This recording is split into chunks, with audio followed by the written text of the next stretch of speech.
ഹരേ രാമ രാമ രാമ ഹരേ ഹരേ ഹരേ കൃഷ്ണ കൃഷ്ണ കൃഷ്ണ ഹരേ ഹരേ. ഓ നമോ ഭഗവതേ വാസുദേവായ. ശ്രീമദ് ഭാഗവതാമൃതം 10-ാം സ്കന്ധം തുടരുകയാണ്. കണ്ണൻ ഞങ്ങളെ ഓർക്കാറുണ്ടോ? ശ്രീശുകൻ തുടർന്നു. അക്രൂരൻ പൗരവേന്ദ്ര യശോങ്കിതമായ ഹസ്തിനാപുരത്തിലെത്തി. ഭീഷ്മർ, ധൃതരാഷ്ട്രർ, വിതുരൻ, കുന്തിദേവി, ബാഹ്ലീകൻ, സോമദത്തൻ, ദ്രോണർ, കൃപൻ, കർണൻ, ദുര്യോധനൻ, അശ്വത്ഥാമാവ്, പാണ്ഡവന്മാർ എന്നിവരെയും മറ്റു സുഹൃത്തുക്കളെയും കണ്ടു. അവർ പരസ്പരം കുശലാന്വേഷണം നടത്തി. ദുഷ്ടന്മാരുടെ ഇഷ്ടാനുവർത്തിയും മന്ദമതിയുമായ രാജാവിൻ്റെ വൃത്താന്തം മനസ്സിലാക്കുന്നതിനായി അക്രൂരൻ ഏതാനും മാസം അവിടെ പാർത്തു. പാണ്ഡവന്മാരുടെ പ്രഭാവവും വീര്യവും സദ്ഗുണങ്ങളും അവരോട് ജനങ്ങൾക്കുള്ള സ്നേഹവും കണ്ട് ഈർഷ്യമൂത്ത ധാർത്തരാഷ്ട്രന്മാർ അവരെ നശിപ്പിക്കാനായി ചെയ്ത വിഷദാനം മുതലായ കടുങ്കൈകളെയും മേലിൽ ചെയ്യാൻ ആലോചിച്ചു വരുന്ന ക്രൂരതകളെയും കുന്തിയും വിതുരനും അക്രൂരനെ പറഞ്ഞു കേൾപ്പിച്ചു. കുന്തിദേവി അനുജൻ്റെ അടുത്തെത്തി സ്വഗൃഹത്തെ സ്മരിച്ചുകൊണ്ട് കണ്ണീരിൽ കുളിച്ച് ഈ വിധം പറഞ്ഞു: അനിയ, അച്ഛനും അമ്മയും സഹോദരന്മാരും സഹോദരികളും സോദരപുത്രന്മാരും കുലസ്ത്രീകളും തോഴികളും ഈയുള്ളവളെ ഓർമ്മിക്കാറുണ്ടോ? ഭക്തവത്സലനും ശരണ്യനും സോദരപുത്രനുമായ ശ്രീകൃഷ്ണ ഭഗവാനും ചെന്താമരക്കണ്ണനായ ബലരാമനും അച്ഛൻ പെങ്ങളുടെ മക്കളെ എങ്ങാൻ സ്മരിക്കാറുണ്ടോ? ചെന്നായ്ക്കളുടെ നടുവിൽപ്പെട്ട മാൻപേട പോലെ വൈരികളുടെ നടുക്ക് കരഞ്ഞ് കാലം കഴിക്കുന്ന എന്നെയും അച്ഛൻ മരിച്ച ഈ കുഞ്ഞുങ്ങളെയും കൃഷ്ണൻ ആശ്വസിപ്പിക്കുമോ? കൃഷ്ണ കൃഷ്ണ മഹായോഗിൻ വിശ്വാത്മൻ വിശ്വഭാവന പ്രപന്നാം പാഹി ഗോവിന്ദ ശിശുഭിശ്ചാവസീദതീം നാന്യത്തവ പദാംഭോജാൽ പശ്യാമി ശരണം നൃണാം ബിഭ്യതാം മൃത്യുസംസാരാത് ഈശ്വരസ്യാപവർഗികാൽ നമ കൃഷ്ണായ ശുദ്ധായ ബ്രഹ്മണേ പരമാത്മനെ യോഗേശ്വരായ യോഗായ ത്വാമഹം ശരണം ഗതാ. കൃഷ്ണ, യോഗേശ്വര, വിശ്വരൂപിൻ, ലോകരക്ഷാകര, കുഞ്ഞുങ്ങളോടൊത്തു കേണ് കാലിണമുണങ്ങുന്ന ഈയുള്ളവളെ കാത്തരുളേണമേ. സംസാരഭയഭീതരായ ജനങ്ങൾക്ക് മുക്തിപ്രദമായ അവിടുത്തെ അടിമലരല്ലാതെ വേറെ ഒരു അഭയസ്ഥാനവും ഞാൻ കാണുന്നില്ല. ശുദ്ധ സത്വസ്വരൂപനും പരമാത്മാവും യോഗേശ്വരനും യോഗമൂർത്തിയുമായ കൃഷ്ണനായിക്കൊണ്ട് നമസ്കാരം. ഞാൻ അങ്ങയെ അഭയം പ്രാപിക്കുന്നു. ശുഗമഹർഷി അരുളി: ഹേ രാജൻ, അങ്ങയുടെ മുതുമുത്തശ്ശിയായ കുന്തിദേവി സ്വജനങ്ങളെയും ജഗന്നാഥനായ ശ്രീകൃഷ്ണനെയും അനുസ്മരിച്ച് ഉറക്ക കരഞ്ഞു. തുല്യദുഃഖിയായ അക്രൂരനും ധർമ്മിഷ്ഠനായ വിതുരനും കുന്തിയെ മക്കളുടെ മഹിമ പറഞ്ഞു കേൾപ്പിച്ച് ആശ്വസിപ്പിച്ചു. അക്രൂരൻ മടങ്ങിപ്പോകാനായി ഒരുങ്ങി. പുത്രാസക്തി നിമിത്തം പാണ്ഡവന്മാരെ യഥായോഗ്യം സംരക്ഷിക്കാത്ത ധൃതരാഷ്ട്രരുടെ അടുത്തു ചെന്ന് സുഹൃത്തുക്കൾ കേൾക്കെ ശ്രീകൃഷ്ണ സന്ദേശം ഈ വിധം അറിയിച്ചു: കുരുകുലകീർത്തിവർദ്ധകനും വിചിത്രവീര്യപുത്രനുമായ അല്ലയോ രാജൻ, സോദരനായ പാണ്ഡുവിൻ്റെ മരണത്തിന് ശേഷം ഇപ്പോൾ അങ്ങാണല്ലോ സിംഹാസനസ്ഥനായിരിക്കുന്നത്. ധർമാനുസൃതമായി രാജ്യം പരിപാലിക്കുകയും സൗശീല്യത്താൽ പ്രജകളെ അനുരഞ്ജിപ്പിക്കുകയും സ്വജനങ്ങളോട് സമഭാവനയോടെ പെരുമാറുകയും ചെയ്താൽ അങ്ങേക്ക് ശ്രേയസ്സും കീർത്തിയും ലഭിക്കുന്നതാകുന്നു. വിപരീതമായി ആചരിച്ചാൽ ജനങ്ങൾ നിന്ദിക്കും, നരകം പ്രാപിക്കും. അതിനാൽ സ്വപുത്രന്മാരോടും സോദരപുത്രന്മാരോടും സമനിലയിൽ പെരുമാറിയാലും രാജൻ ഈ ലോകത്തിൽ ആർക്കും മറ്റാരുമായും നിത്യവാസം എന്നുള്ളതില്ല. സ്വന്തം ശരീരവുമായിട്ട് പോലുമില്ല. അപ്പോൾ പിന്നെ കളത്രപുത്രാദികളുമായിട്ടില്ല എന്ന് പറയണമോ? മനുഷ്യൻ ജനിക്കുന്നതും മരിക്കുന്നതും തനിച്ചാണ്. പുണ്യമോ പാപമോ അനുഭവിക്കുന്നതും തനിച്ചു തന്നെ. അധർമ്മം ചെയ്ത് ധനം നേടുന്ന അല്പബുദ്ധികളുടെ ധനം പുത്രാദികളെന്ന് പറയപ്പെടുന്ന ശത്രുക്കളാൽ അപഹരിക്കപ്പെടുന്നു. സ്വന്തമെന്ന വിചാരത്താൽ ദേഹധാരാദികളെ അധർമ്മം ചെയ്തും പോഷിപ്പിച്ചു പോരുന്ന അതൃപ്തനായ ആ അവിവേകിയെ പ്രാണങ്ങളും സമ്പത്തുകളും കളത്രപുത്രാദികളും ഉപേക്ഷിച്ചു പോകുന്നു.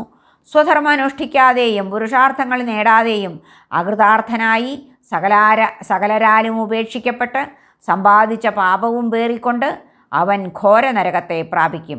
അതിനാലല്ലയോ രാജൻ, ഈ ലോകത്തെ സ്വപ്നമായ സദൃശമെന്ന് കണ്ട് ആത്മാവിനെ അടക്കി സമശീലനും ശാന്തനുമായി തീർന്നാലും. ധൃതരാഷ്ട്രൻ പറഞ്ഞു: അല്ലയോ ദാനശ്രേഷ്ഠനായ അക്രൂര, അങ്ങയുടെ ശോഭന വാക്കുകൾ കേട്ടിട്ട് മർത്യന് അമൃതമെന്ന പോലെ എനിക്ക് തൃപ്തി വരുന്നില്ല.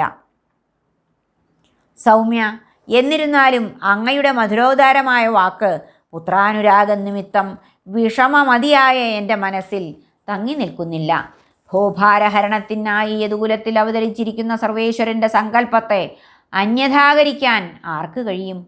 ദുർഗ്രഹമായ സ്വമായ കൊണ്ട് ലോകത്തെ സൃഷ്ടിച്ച് അനുപ്രവേശിച്ച് ഗുണകാര്യങ്ങളെ വിഭജിച്ച് ഈ അചിന്ത്യ സംസാരലീലയെ നടത്തിക്കൊണ്ടിരിക്കുന്ന ആ സർവേശ്വരന് നമസ്കാരം.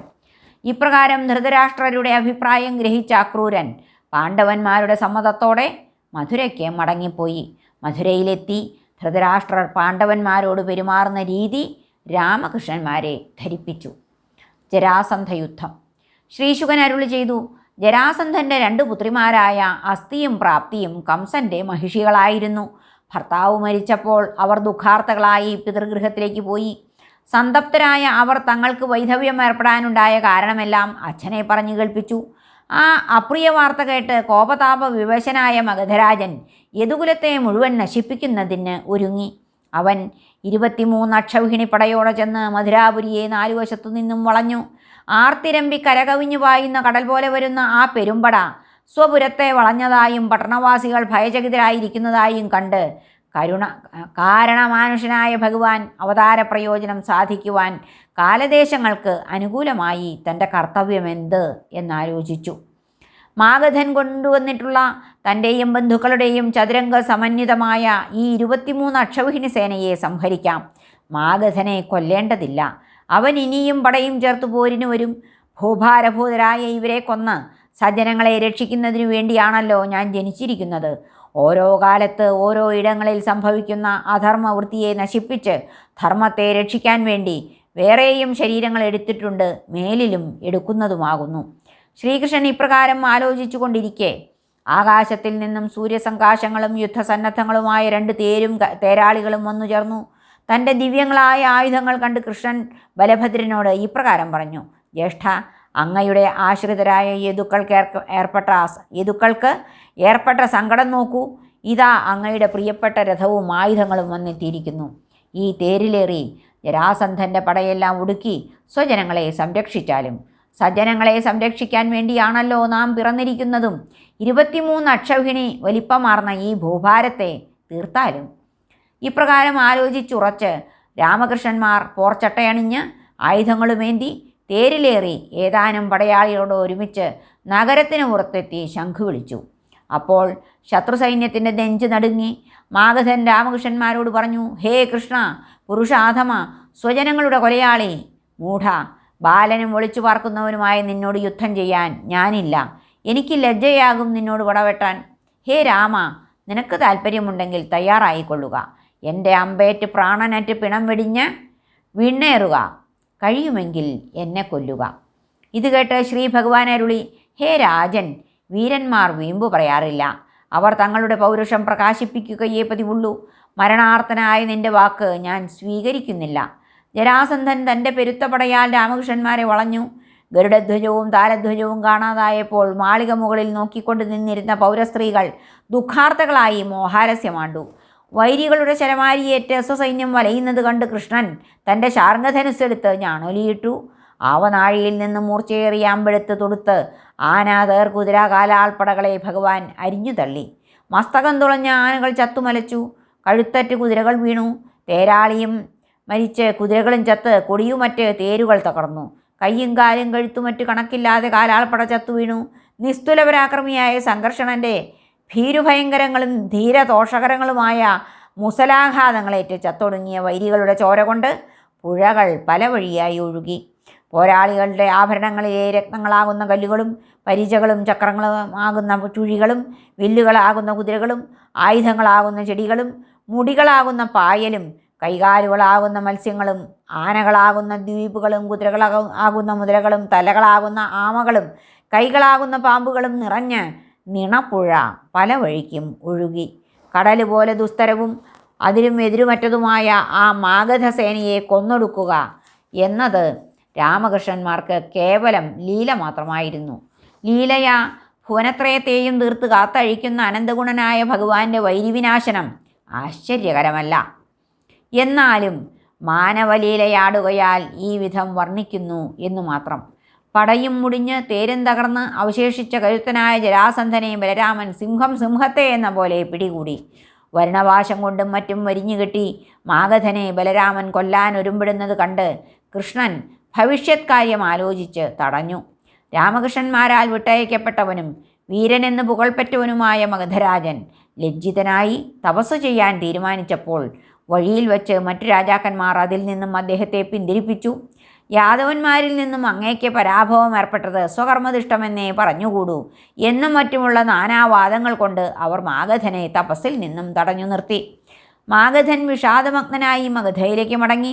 സ്വസേനയ്ക്ക് നാശമൊന്നും കൂടാതെ വൈരിയുടെ പെരുമ്പടയെ മുടിച്ച മുകുന്ദനെ വാനവർ പൂമഴ പൊഴിച്ച് അനുമോദിച്ചു. യുദ്ധഭീതിയിൽ നിന്നും മോചിതരായ മധുരാപുരവാസികൾ ജയ ജയഘോഷം മുഴക്കി സൂതമാഗധവന്തികൾ വാഴ്ത്തി. രാമകൃഷ്ണന്മാർ പട്ടണത്തിൽ പ്രവേശിച്ചപ്പോൾ ശംഖം, ദുന്ദുഭി, ഭേരി, വീണ, വേണു തുടങ്ങിയ വാദ്യങ്ങൾ വാദകന്മാർ മുഴക്കി. രാജപാതകളെല്ലാം അടിച്ചു തളിച്ച് വൃത്തിയാക്കിയിരുന്നു. സന്തുഷ്ടരായ ജനങ്ങൾ കൊടിക്കൂറകൾ പറപ്പിച്ചു. വഴിയെല്ലാം തോരണം കൊണ്ട് അലങ്കരിക്കപ്പെട്ടു. ബ്രാഹ്മണർ വേദോച്ചാരണം നടത്തി. പൗരസ്ത്രീകൾ രാമകൃഷ്ണന്മാരുടെ മേൽ മാലകൾ, പൂക്കൾ, അക്ഷതം, തൈർ എന്നിവ വാരി വിതറി ഭഗവാൻ പ്രീതിപൂർവം അവരെ കടാക്ഷിച്ചു. പോരിൽ പിടിച്ചെടുത്ത നിരവധി ധനങ്ങളും ആഭരണങ്ങളും ഭഗവാൻ ഉഗ്രസേനന് സമർപ്പിച്ചു. ഇപ്രകാരം ജരാസന്ധൻ 17 പ്രാവശ്യം 23 അക്ഷൗഹിണി വീതം സേനയോടുകൂടി വന്ന് കൃഷ്ണപാലിതമായ മധുരാപുരിയെ ആക്രമിച്ചു. കൃഷ്ണപ്രഭാവയുക്തരായ വൃഷ്ണികൾ ഓരോ തവണയും മാഗധൻ്റെ ആ സേനയെ എല്ലാം നശിപ്പിച്ചു. രാമകൃഷ്ണന്മാർ വിട്ടയക്കുക കാരണം ജരാസന്ധൻ മാത്രം ഓരോ തവണയും മടങ്ങിപ്പോയി. ഹരേ കൃഷ്ണ. ശ്രീകൃഷ്ണാർപ്പണമസ്തു. സർവത്ര ഗോവിന്ദനാമ സങ്കീർത്തനം. ഗോവിന്ദ ഗോവിന്ദ. ഹരേ നാരായണ.